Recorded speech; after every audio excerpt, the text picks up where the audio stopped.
parce que tout le monde a la foi, hein. Tout le monde a la foi. Mais le premier que j'ai retenu, c'est la foi du bout des lèvres, comme on dit souvent. La foi que tout le monde exprime.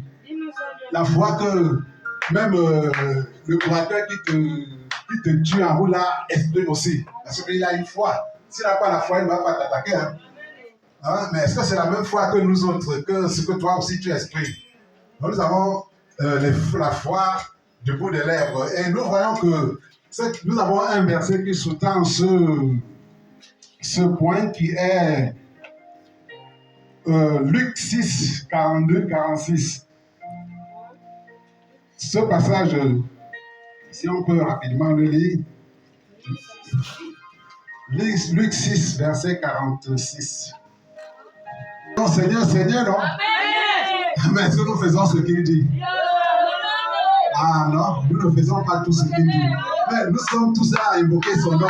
Oh mon Dieu, je prie ce que je fais là, c'est mon Dieu qui me dit, je sais que je suis sur la voie de Dieu. Mais est-ce qu'on fait exactement ce qu'il nous dit, ce qui est prescrit dans la Bible? C'est cette foi-là que j'appelle la foi du bout de lèvres. Donc ça s'exprime tout le monde. Ça s'arrête là, à l'expression verbale. Aucun geste ou aucune action qui prouve qu'on a une foi quelconque. Alors, nous allons aller au deuxième type, ce que j'ai appelé ici, la foi sans les œuvres. La foi qui n'est accompagnée d'aucune action.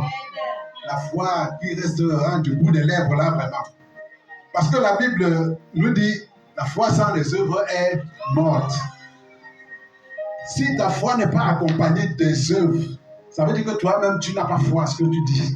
Parce que si tu étais sûr, tu devrais démontrer cela.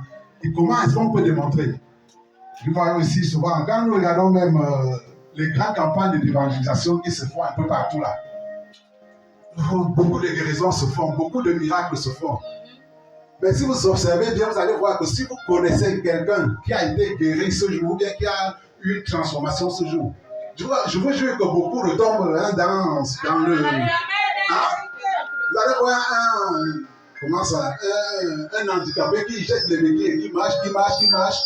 Jusqu'au le temps de la prédication, il a bien marché. Mais quelques temps après, tu vas le retrouver avec sa béquille. Pourquoi? C'est ça là, parce que sa foi n'a pas été accompagnée des œuvres.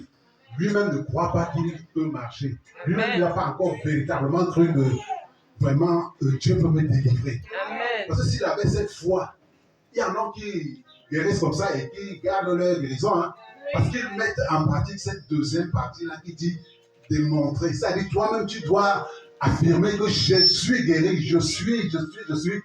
Hein? Et je me rappelle qu'à cette étape-là, c'est difficile parce que le diable te combat. Dès que tu exprimes même déjà un acte, une œuvre de la foi, sache qu'il y aura déjà un retour immédiat. C'est-à-dire le diable va essayer de te convaincre que c'est faux. Ce que tu dis là, c'est faux. Amen. C'est faux ce que tu dis là. Tu ne peux pas. Tu as déjà vu ça où? Tu as déjà vu qui faire ça? Amen. Mais si tu n'as pas de parole pour soutenir ta foi, tu vas tomber. C'est pourquoi tu vas te retrouver, tu vas rentrer à ton état antérieur. Amen.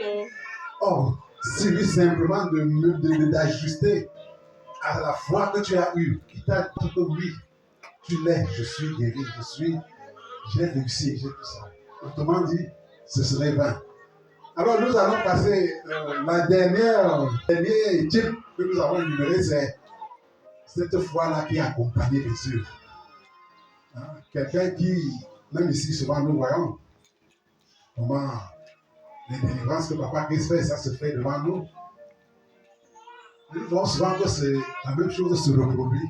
Si la même chose se reproduit, ça veut dire que ça n'a pas été accompagné d'une foi fervente. Ce n'est pas la faute de Papa Christ ni de celui qui a prié pour toi. C'est ta faute à toi d'abord. Parce que tu n'as pas manifesté les œuvres qui devraient accompagner l'espérance que tu as eue pendant que tu as obtenu ta délivrance.